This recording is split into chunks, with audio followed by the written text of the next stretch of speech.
राहुल कविता को जान से प्यारा था। पोता पाकर ससुराल वाले भी फूले नहीं समाते थे। कविता कभी कभी सोचती थी कि उसकी किस्मत कितनी अच्छी है।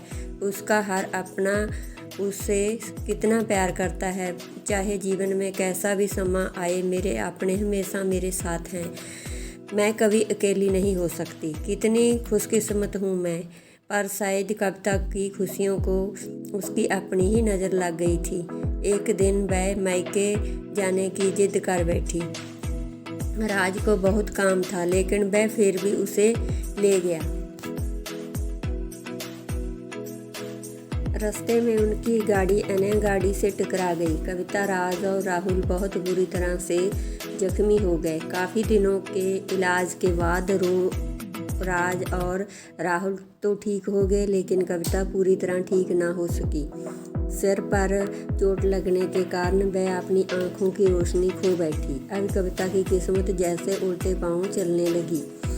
मायके वाले कुछ दिन तक उसे मिलने आते रहे, फिर कभी कभार फोन ही करके पूछ लेते कि अब कैसी हो। धीरे धीरे सिलसिला भी कम हो गया। ससुराल वालों की सहानुभूति भी कम होने लगी। घर में किसी को पास बैठने के लिए कहती तो जवाब मिलता, बहुत काम है, अब तुम भी तो हाथ नहीं बटा सकती। राज भी चिड़चिड़ा हो गया था। बस राहुल ही था उसके साथ, जिसके साथ हंसते खेलते उसका वक्त गुजरता। एक दिन कविता के हाथ से कुछ सामान गिर गया, जिसकी वजह से राहुल को हल्की सी चोट लग गई।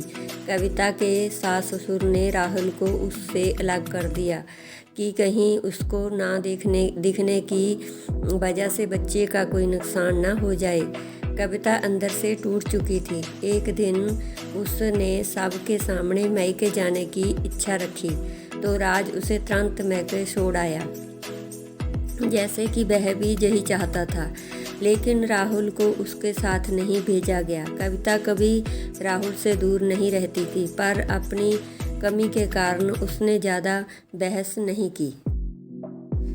कविता को लगा कि वह 3-4 दिन वहाँ रहेगी तो थोड़ा हवा पानी बदल जाएगा, क्योंकि वह कितनों दिनों से कहीं भी बाहर नहीं गई थी। घर वाले भी इतने दिनों बाद उसे देखकर कितने खुश होंगे। कविता के घर पहुँचने पर सब लोग बहुत खुश हुए। खाने में सब कुछ कविता की पसंद का ही बना था। उसने अपनी मम्मी पापा और भाई भाभियों से दिल खोल कर बातें की। उनके छोटे छोटे बच्चे भी बुआ के साथ घुल मिल गए थे। रात को सोने के वक्त जब वह कपड़े बदलने लगी तो उससे पता चला कि उसका बैग तो बहुत भरा हुआ था।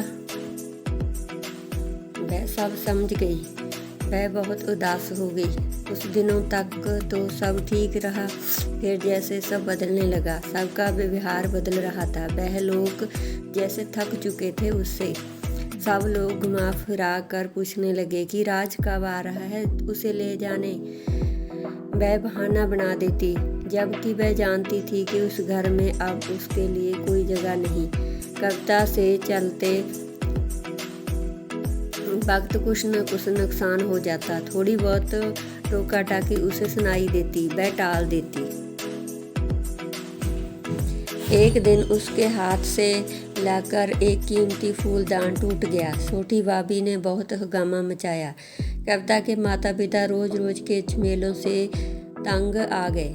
उन्होंने राज को खुद से फ़ोन कर दिया।